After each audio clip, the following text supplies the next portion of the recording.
Shalom, selamat pagi jemaat dikasih Tuhan. Kita kembali berjumpa dalam renungan pagi. Marilah pagi ini saya mengajak Bapak Ibu Saudara semuanya untuk kita kembali merenungkan firman Tuhan. Sebab firman Tuhanlah yang menjadi sumber kekuatan. Firman Tuhan juga adalah makanan bagi rohani kita supaya kita tetap bertumbuh semakin kuat dalam iman dan pengharapan di dalam Tuhan Yesus. Ya, mari sebelumnya kita akan berdoa terlebih dahulu.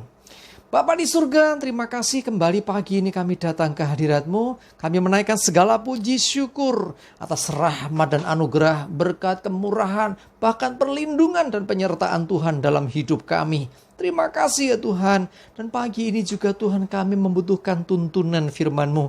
Mari Tuhan singkapkan dan nyatakan kebenaran firman-Mu. Dan urapi kami semua. Sehingga kami bisa menangkap pesan Tuhan dan juga melakukannya dalam hidup kami. Terima kasih di dalam nama Tuhan Yesus. Kami bersyukur dan berdoa. Amin. Mari jemaat dikasih Tuhan kita buka Alkitab kita. Firman Tuhan pagi ini saya ambilkan dari Ibrani 11 ayat yang pertama. Ibrani 11 ayat yang pertama saya bacakan. Iman adalah dasar dari segala sesuatu yang kita harapkan dan bukti dari segala sesuatu yang tidak kita lihat. Ya, kita menjelaskan pengertian dari iman. Iman itu apa? Iman itu dasar dari segala sesuatu yang kita harapkan dan bukti dari segala sesuatu yang tidak kita lihat. Artinya yang belum terlihat. Ya, jadi memang agak susah dipahami. Kok gitu ya? Nggak kelihatan, nggak ada buktinya. Tapi kita diminta percaya, itulah iman. Nah, kita melihat banyak sekali contoh di Alkitab.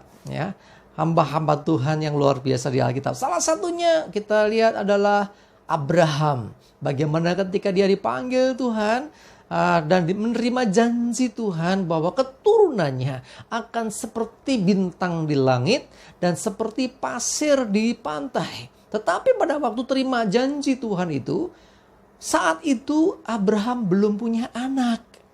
Dan umur Abraham bertambah terus sampai menjadi tua. Istrinya itu juga sampai sudah mati haid. Ya, sudah tidak mungkin lagi secara kedokteran atau secara umumnya manusia bisa punya keturunan. Tetapi apa yang dikatakan oleh firman Tuhan bahwa Abraham percaya. Ya, sekalipun tidak ada bukti.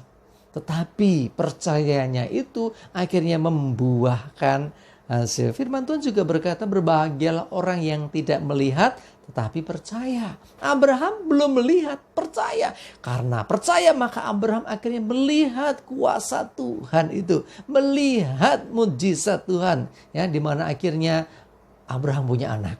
Ya, tapi selanjutnya ya nggak selesai sampai di situ. Ketika Ishak sudah mulai bertumbuh semakin besar, ada ujian. Kepercayaan Abraham diuji lagi dengan dimintanya Abraham mengorbankan anaknya.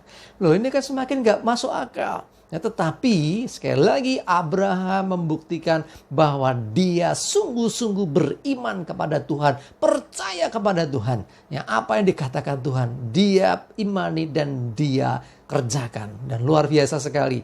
Makanya Abraham dikenal sebagai bapa orang beriman, bapa orang percaya. Nah, terus mari kita lihat bagaimana kok Abraham bisa begitu percaya. Karena Abraham mendengar suara Tuhan. Lihat Roma 10 ayat 17. Jadi iman, saya ulangi, jadi iman timbul dari pendengaran dan pendengaran oleh firman Kristus. Lah ini, jadi iman timbul dari mendengar firman Tuhan. Abraham mendengarkan Tuhan sehingga dia percaya. Kalau kita sering mendengar firman Tuhan, maka iman kita pun akan terus semakin bertumbuh, semakin teguh, semakin kuat. Kalau banyak mendengar firman Tuhan, maka iman kita akan semakin kuat. Tetapi seringkali memang kalau iman timbul dari pendengaran, iman runtuh juga dari pendengaran. Kalau dengarnya hal-hal yang melemahkan, dengarnya berita-berita yang menakutkan, orang bisa lemah imannya. Ya, iman begitu memegang peranan penting dalam kehidupan orang Kristen. Kenapa? Karena firman Tuhan juga mengatakan bahwa orang benar hidup oleh iman. Coba lihat Ibrani 10 ayat 38. Tetapi orangku yang benar akan hidup oleh iman. Dan apabila ia mengundurkan diri, maka aku tidak berkenan kepadanya. Perhatikan, orangku yang benar hidup oleh iman. Orang percaya hidup oleh iman. Tetapi apabila mengundurkan diri, artinya murtad, artinya dia tidak punya iman lagi, maka Tuhan tidak berkenan kepadanya. Jadi orang-orang yang sekalipun dulu luar biasa imannya, tetapi kalau suatu saat murtad, suatu saat berbalik atau mengundurkan diri, maka Tuhan tidak berkenan atasnya. Memang seringkali iman akan diuji. Ya, ujian iman itu bisa macam-macam, saudara. Ya, ujian iman bisa karena diizinkan orang mengalami kesulitan, kesusahan. Seperti contoh, Ayub, orangnya kaya luar biasa, tetapi hartanya akhirnya habis. Anak-anaknya mati semua. Ini ujian yang luar biasa. Dan ketika orang bisa bertahan dalam imannya, ya, lolos dalam ujian itu, maka dia akan dibawa naik, digantikan kekayaannya berlipat kali ganda. Ya, jadi artinya apa? Iman itu memang diuji dengan kekayaan juga bisa. Tadi dengan penderitaan, dengan kesusahan.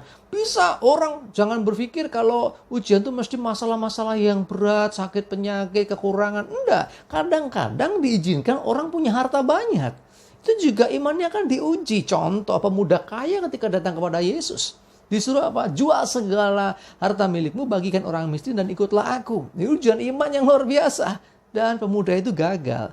Saudara jangan berpikir bahwa ujian itu selalu yang menyakitkan dalam artian kekurangan, penyakit, kegagalan, kerugian. Tidak selalu. Bisa juga kelimpahan, kekayaan, berkat yang melimpah. Itu juga bisa menjadi salah satu ujian iman buat kita. Ayo kita orang percaya harus hidup oleh iman. Percaya terus kepada Tuhan apapun yang terjadi. Mau susah, mau senang, mau diberkati, mau kekurangan. Tetaplah dalam iman. Jangan goyah. Tetap percaya kepada Tuhan. Percaya kepada firman-Nya.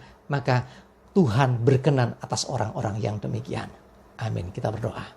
Terima kasih Tuhan, kami bersyukur. Hari ini Tuhan akan belajar bagaimana kami harus punya iman. Sebab orang benar hidup oleh iman.